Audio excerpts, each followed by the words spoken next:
I'm putting my extremely, profoundly disabled 7-year-old into a residential facility so I can forget he exists. I'm not sorry. I can't tell anyone this, even my therapist. Lambast me if you want her, and maybe I even deserve it. I only ask what you would do if you were in my situation. Not what you think people should do. What you would really do. I'm a single mom of 2 boys, 12 and 7. My husband passed away 3 years ago in a work accident. A very large portion of me believe it was a suicide. I can't see him ever making the mistake he made that caused his death, and he had taken an action just before that which ensured his coworkers weren't in the room. I fully believe he killed himself because of our younger son, and no one will ever change my mind. We were told when I was pregnant that he would have Down syndrome.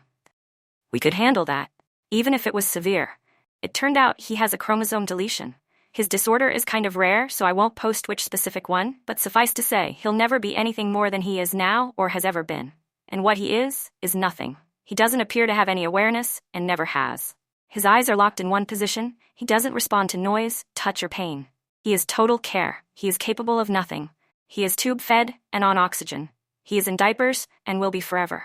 He makes no sounds, no attempts to communicate. He never even really cried as a baby. He has never made an attempt to interact with anyone or his environment. I'm not upset because I got a special need/imperfect child. I feel the way I feel because this thing takes up 200% of my time and does nothing. I didn't get an imperfect child. I didn't get a child. I don't love him. He doesn't have any personality. There is nothing to love. And yet I'm responsible for him. In addition to his extreme delays, he's also medically fragile. Respiratory crises, fecal impactions, his autonomic nervous system doesn't function properly, issues with his G-tube, infections, pressure sores, no matter what we put him on or how we position him. Our older son has suffered because his non-existent brother has colored everything in his life. He's had medical care get delayed because there's only one of me, and Ho's brother is more critical. We do have a visiting home nurse, but only 20 hours a week, and we aren't eligible for more. I was starting law school. I gave up my dreams and my plan for my children for this potato. My older son can't do a lot of things he wants to do because of the younger's need for care and appointments. The final straw was I heard a sound.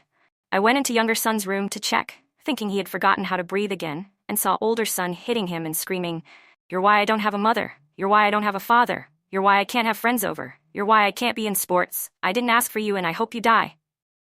Instead of being horrified, I watched, and younger son just did. Not react. No signs of pain or fear or upset. No reaction at all. He breathes, but he is not alive. He doesn't know who I am. He doesn't know who older son is. He has no sense of self, life experience, or awareness of his surroundings. He doesn't need to be in my home. He doesn't know or care where he is. He is genetically my son, but he is not family. My previously abused, brain-damaged cat who can't walk straight has more personality and is far more lovable than my child.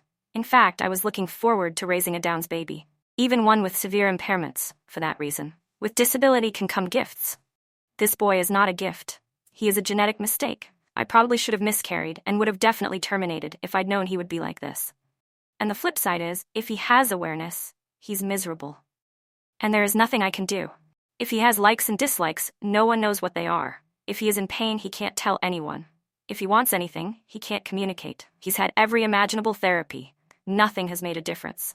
And so he's leaving our home on the 29th. I feel excited and relieved and then guilty because I know we'll be happier with him gone. He's already taken my husband and my son's father. He was working so much OT to pay for the cucumber's care. But the experimental therapies insurance wouldn't cover because this one was going to be the breakthrough. He was tired and defeated and disappointed. He sought counseling as well, but I don't think he could ever say the words, "I don't want my son in my home either." He's ruined my older son. I was so wrapped up on the younger, I never realized how ignored and damaged he was. He lost his father too. I didn't just lose my husband. He is my priority now, and this malignant lump can be someone else's problem. At least they'll be paid a wage to care for him. At least they'll get a break from him when they punch out. I just want to never think of him again, and I'm not sorry. And for that, I'm sorry. Thanks for reading. Edit. Thanks, Peganiques, for calling me a liar.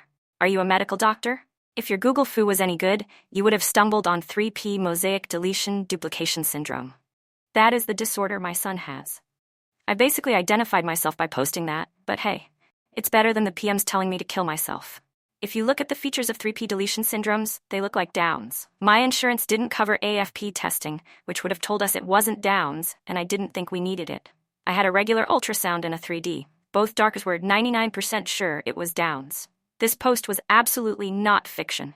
Instead, the mods, and especially Picaniques, just decided it was. If anyone would like, I'll dox myself. You can see my ID to verify my name, my marriage license, and my husband's death certificate. I will then link you to the news article of the freak industrial accident that ended his life so you can see it's the same person. As for not choosing hospice for my son, I can't. About a year ago, I myself was hospitalized with severe depression and CPTSD. There's proof of that too. During that time, my late husband's mother petitioned to get control as my son's medical proxy and got it. I'm fighting it, but it's a long, complicated process. There are competency hearings. There are statements from doctors and evaluations. Unless she okays hospice, which she refuses, I cannot decide that. I have custody. I cannot make medical decisions. She agreed to residential care, which I feel is the second best option. So he's going into residential care. As for mistaking a child choking with hitting, I was downstairs. I couldn't hear what my older son was saying.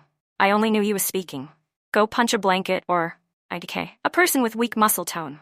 Then ask said person with weak muscle done to cough. They don't cough normally, forcefully. It's more a strong puff. Similar to, again, IDK, a muted punch. When you're used to jumping at every strange sound, it's difficult to discern what's what sometimes. So Piconiques, anything else you'd like to know? Care to admit, I just might be telling the truth? There were identified details I left out, but guess y'all need them.